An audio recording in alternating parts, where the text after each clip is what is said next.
একটি সরকারের বৈধতার জন্য যে আইনগত যে ভিত্তিতে দরকার সেটা তো সরকার তো রয়েছেই, সুপ্রিম কোর্টের নির্দেশনা অনুযায়ী, রাষ্ট্রপতি সুপ্রিম কোর্টের নির্দেশে সেটা রয়েছে। কিন্তু একটা তো আছে প্রধান বৈশিষ্ট্য এবং গৌণ বৈশিষ্ট্য।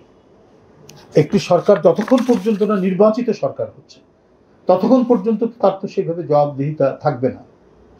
জবাবদিহিতা হয়তো অন্যান্য মাধ্যমে, যদি তার আন্তরিকতা থাকে, গণমাধ্যম আছে, গণমাধ্যম কাজ করছে, সেখানে হয়তো বলতে পারেন, কিন্তু এটা কয়দিন নির্বাচিত না হলে পরে ফ্যাসিবাদের দিকে উত্তরণের সম্ভাবনা থাকে, একনায়কতন্ত্রের দিকে উত্তরণের সম্ভাবনা থাকে, এবং মানে অত্যন্ত বড় পরিসরে জবাবদিহিতা থাকে না, কারণ নির্বাচিত পার্লামেন্ট নাই, জনগণের প্রতিনিধি নাই।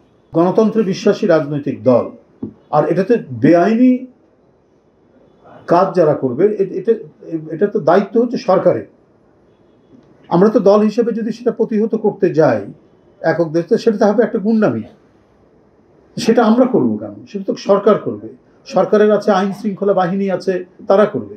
যখন দেখব আমরা আক্রান্ত হচ্ছি তখন সেটা দলীয় প্রস্তুতির বিষয় রয়েছে। আমরা আক্রান্ত হচ্ছি বটে, কিন্তু আমরা সরকারের উপর যেহেতু আমরা আস্থা রেখেছি, সমস্ত গণতান্ত্রিক শক্তি 5ই আগস্টের পরে গঠিত এই সরকার, অন্তর্বর্তী সরকারের প্রতি আস্থা রয়েছে, তারা এই বিষয়ে যথাযথ পদক্ষেপ গ্রহণ করবেন যে ফ্যাসিবাদের দোসরদের গলা স্বর কেন আমরা শুনছি, তাদের কণ্ঠস্বর কোথার থেকে তারা বেরিয়ে আসছে।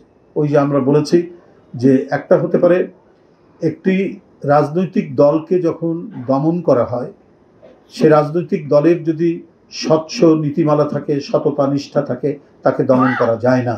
যেমন 15 বছরের ফ্যাসিবাদী জাঁতাকলের মধ্যেও আমরা নানাভাবে নানা কায়দায় আমরা আমাদের কণ্ঠস্বর, আমরা আমাদের উপস্থিতি বজায় রেখেছি।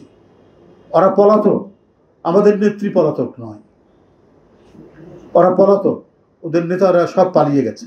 ওরা যেটা করছে, তাদের কাছে আছে প্রচুর টাকা, অনেক টাকা পাচার করেছে, কিছু টাকা তো রয়ে গেছে।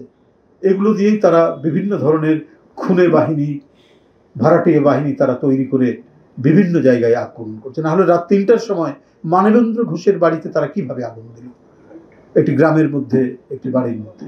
তো সুতরাং এটা তো হচ্ছে একটা মানে ক্রিমিনাল অফেন্স।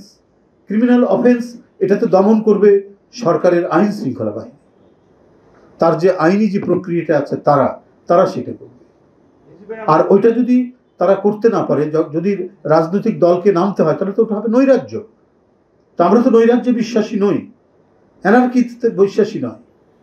এটা নামবে হচ্ছে সরকারি বাহিনী, তারা সেই জিনিসটা করবে।